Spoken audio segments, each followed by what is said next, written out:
भक्तगणों, आज आपको श्रीमद् भागवत चतुर्थ स्कंद 5वें अध्याय में वीरभद्रकृत दक्ष यज्ञ विध्वंस और दक्षवध यह कथा आपको सुनाऊंगा। आप इसको ध्यान पर सुने और इस चैनल को लाइक करें, सब्सक्राइब जरूर करें। कथा सुनिए। श्री मैत्री जी कहते, महादेव जी ने जब देवर्षि नारद के मुख से सुना कि अपने पिता दक्ष से अपमानित होने के कारण देवी सती ने प्राण त्याग दिए हैं और उसकी यज्ञ वेदी से प्रकट हुए ऋतुभूमि ने उनके पादर्शों की सेना को मारकर भगा दिया है, तब उन्हें बड़ा ही क्रोध हुआ। उन्होंने उग्र रूप धारण कर क्रोध के मारे होंठ चबाते हुए अपनी एक जटा उखाड़ ली, जो बिजली और आग की लपट के समान दीप्त हो रही थी, और सहसा खड़े होकर बड़े गंभीर अट्टहास के साथ उससे पृथ्वी पर पटक दिया। उसे तुरंत एक बड़ा भारी लंबा चौड़ा पुरुष उत्पन्न हुआ। उसका शरीर इतना विशाल था कि वह स्वर्ग को स्पर्श कर रहा था। उसके 1000 भुजाएं थी, मेघ के समान श्यामवर्ण था, सूर्य के समान जलते हुए 3 नेत्र थे, विकराल दाढ़ें थी और अग्नि की ज्वालाओं के समान लाल लाल जटाएं थी। उसके गले में नरमुंडों की माला थी और हाथों में तरह तरह के अस्त्र शस्त्र थे। जब उसने हाथ जोड़कर पूछा, भगवान मैं क्या करूं, तो भगवान भूतनाथ ने कहा, वीर रुद्र तू मेरा अंश है, इसलिए मेरे पार्षदों का अधिनायक बनकर तू तुरंत जा और दक्ष तथा उसके यज्ञ को नष्ट कर दे। प्यारे विदुर जी, जब देवादिदेव भगवान शंकर ने क्रोध में भरकर ऐसी आज्ञा दी, तब वीरभद्र उनकी परिक्रमा करके चलने को तैयार हो गए।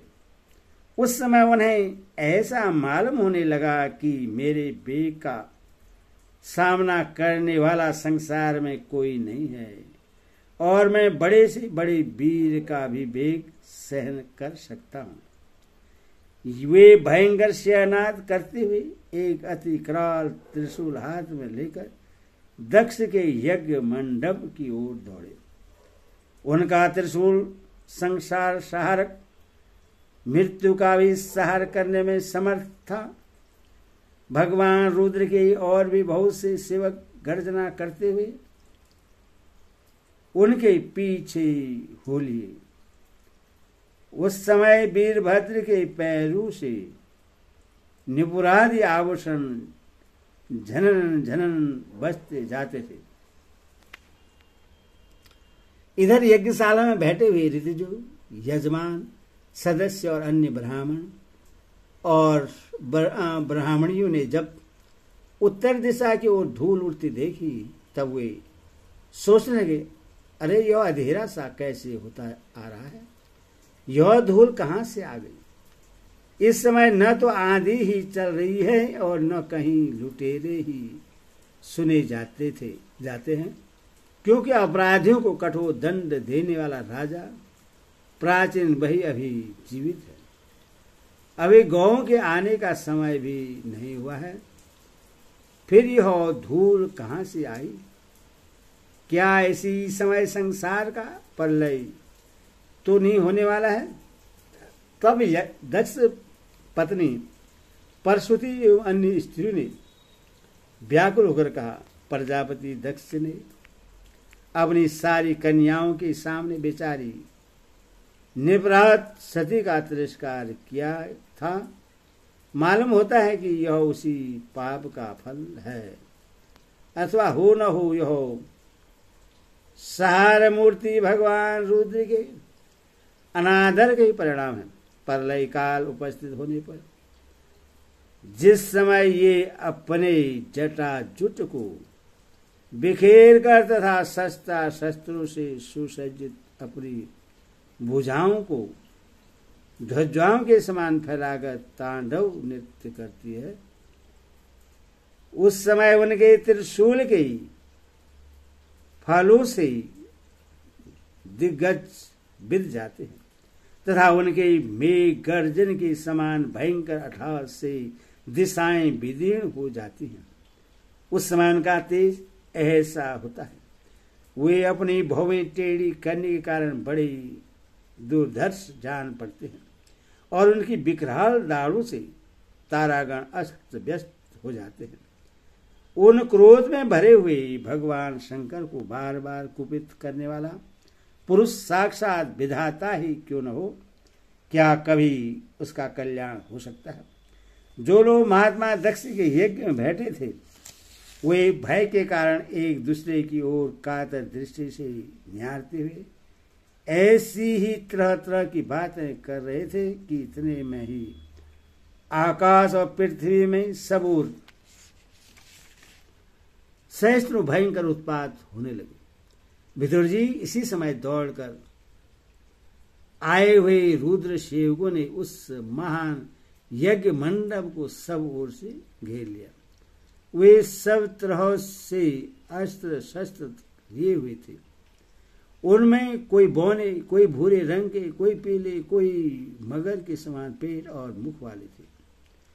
उनमें से किन्हीं ने पागवश यज्ञशाला की पूर्व और पश्चिम के खंभों के बीच में आड़े रखे हुए डंडे को तोड़ डाला। किन्हीं ने यज्ञशाला के पश्चिमी ओर स्थित पत्नी शाला को नष्ट कर दिया।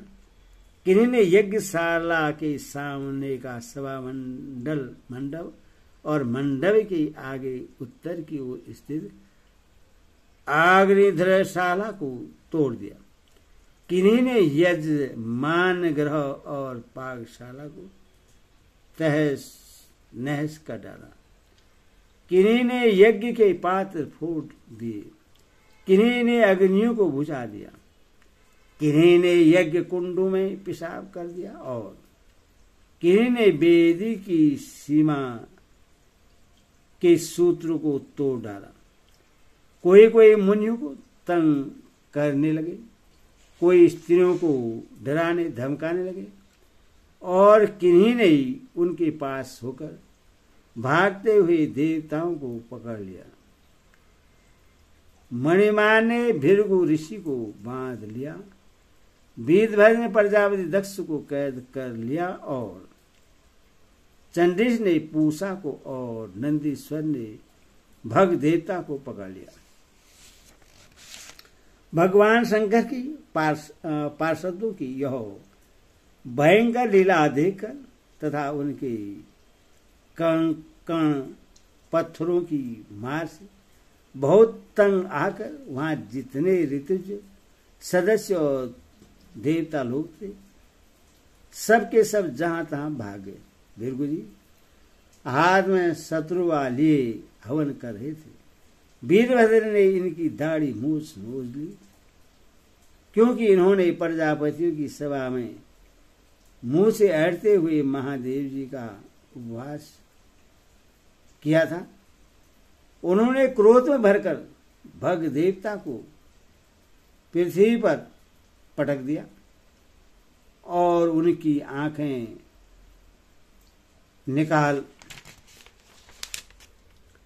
निकाली क्योंकि यह दक्ष देव सभा में श्री महादेव जी को बुरा भला कहते हुए सांप दे रहे थे। उस समय इन्होंने दक्ष को सैन देकर उकसाया था। इसके पश्चात जैसे अरुंधति के विवाह के समय बलराम जी ने कलिंग राज के दांत उखाड़े थे उसी प्रकार इन्होंने पूषा के दांत तोड़ दिए क्योंकि जब दक्ष ने महादेव जी को गालियां दी थी उस समय ये दांत निकाल कर हंसे थे। फिर वे दक्ष की छाती पर बैठकर एक तेज तलवार से उसका सिर काटने लगे, परंतु बहुत प्रयत्न करने पर भी वे उस समय उस धड़ को अलग न कर सके। जब किसी भी प्रकार के अस्त्र शस्त्रों से दक्ष की त्वचा नहीं कटे तब वीरभद्र को बड़ा आश्चर्य हुआ और वे बहुत देर तक विचार करते रहे। तब उन्होंने यज्ञ मंडप में यज्ञ पशु को जिस प्रकार मारा जाता है उससे देखकर उसी प्रकार दक्ष रूप उस यजमान पशु का सिर धड़ से अलग कर दिया। यह कहकर भूत प्रेत और पिशाचादि तो उनके इस कर्म की प्रशंसा करते ही वाह करने लगे और दक्ष दल वालों में हाहाकार मच गया। वीरभद्र ने अत्यंत कुपित होकर दक्ष के सिर को यज्ञ की दक्षाग्नि में डाल दिया। सिर को यज्ञ की दक्षाग्नि में डाल दिया और उस यज्ञशाला में आग लगाकर यज्ञ को विध्वंस करके वे कैलाश पर्वत को लौट गए। हरिओम तत्सत। हरिओम।